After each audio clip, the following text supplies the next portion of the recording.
Hello everyone, स्वागत है आपका हमारे YouTube channel history for you में। आज के अंक में हम बौद्ध संगीतियों पर चर्चा करेंगे। इससे पहले के अंक में हमने बौद्ध धर्म के प्रमुख सिद्धांत और शिक्षाओं पर चर्चा किया था। आज के अंक में हम बौद्ध संगीतियों पर चर्चा करेंगे कि ये बौद्ध संगीतियाँ वास्तव में क्या हैं, यह कब कब आयोजित की गई थी और इनका प्रमुख उद्देश्य क्या था, और प्रत्येक बौद्ध संगीतियों की विशेषताएं क्या हैं, वह आज के अंक में हम जानेंगे। तो आइए शुरू करते हैं बौद्ध संगीतियाँ। सबसे पहले हम ये समझेंगे कि बौद्ध संगीतियाँ वास्तव में होती क्या हैं। बौद्ध संगीतियाँ समय समय पर बौद्ध धर्म की व्याख्या करने के लिए जिन बौद्ध सभाओं का आयोजन किया गया उन्हें ही बौद्ध संगीतियों के नाम से जाना गया। और ये बौद्ध संगीतियाँ वह थीं जो गौतम बुद्ध के महापरिनिर्वाण के पश्चात आयोजित की गई और अलग अलग समयों पर अलग अलग शासकों द्वारा आयोजित की गई, जो बौद्ध धर्म के संरक्षक शासक थे। इसमें प्रथम बौद्ध संगीति जो हुई थी उसका समय 483 ईसा पूर्व था, और यह वह समय था जिस समय गौतम बुद्ध को महापरिनिर्वाण की प्राप्ति हुई थी, और यह राजगृह की सप्तपर्णी गुफा में आयोजित की गई थी। और जिस समय यह बौद्ध संगीति आयोजित की गई, इसके संरक्षक शासक अजातशत्रु थे, जो हर्यक वंश के शासक थे।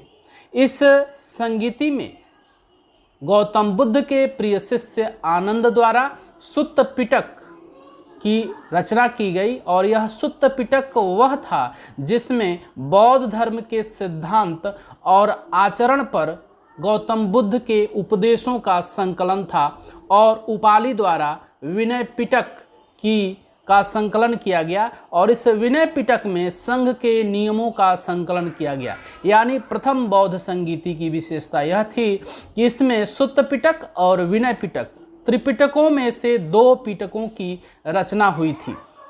द्वितीय बौद्ध संगीति का समय 383 ईसा पूर्व था, और यह वैशाली के चुल्लबग जो बालुकाराम विहार है यहाँ आयोजित हुई थी। और इस समय जो संरक्षक शासक थे वह कालाशोक थे, जो शिशुनाग वंश के थे, और इस संगीति के अध्यक्ष सर्वकामी थे।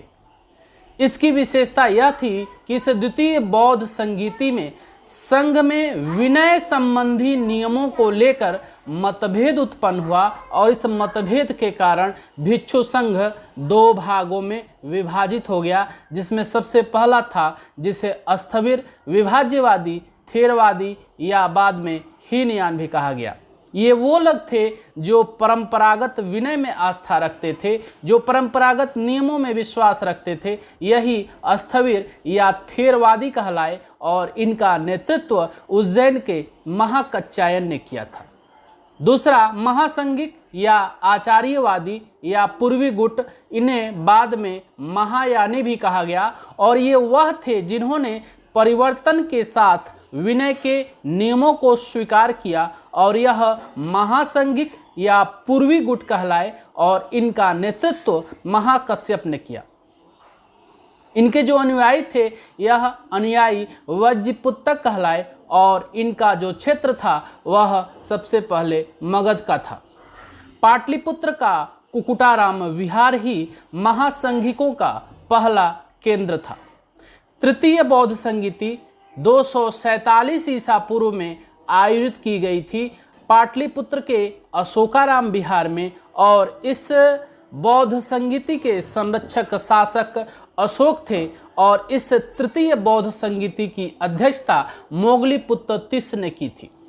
इस संगीति की विशेषता यह है कि इस तृतीय बौद्ध संगीति में तीसरा पिटक अभिधम्म पिटक की रचना की गई, और इसके लेखक मोगलीपुत्र तिस्स थे, और इसमें बौद्ध सिद्धांतों की दार्शनिक व्याख्या की गई। यानी त्रिपिटक जो थे वह पूर्ण हो गए, सुत्त पिटक और विनय पिटक, जिनकी रचना प्रथम बौद्ध संगीति में हुई थी, और तीसरा पिटक की रचना इस तृतीय बौद्ध संगीति में की गई थी। अब यह त्रिपिटक के नाम से जाने गए। जो 3 थे, सुत्त पिटक, विनय पिटक और अभिधम्म पिटक, इन्हें त्रिपिटक के नाम से संबोधित किया गया।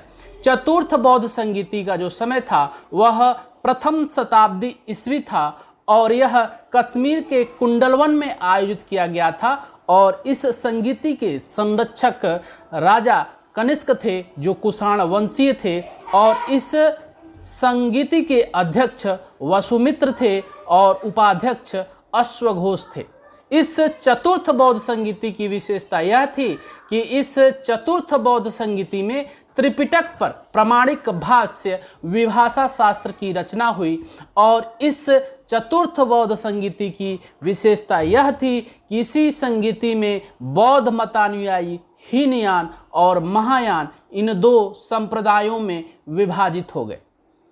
तो आज के अंक में हमने जाना बौद्ध संगीतियों के बारे में, जो 4 प्रमुख बौद्ध संगीतियां हैं, इन बौद्ध संगीतियों के बारे में हमने जाना।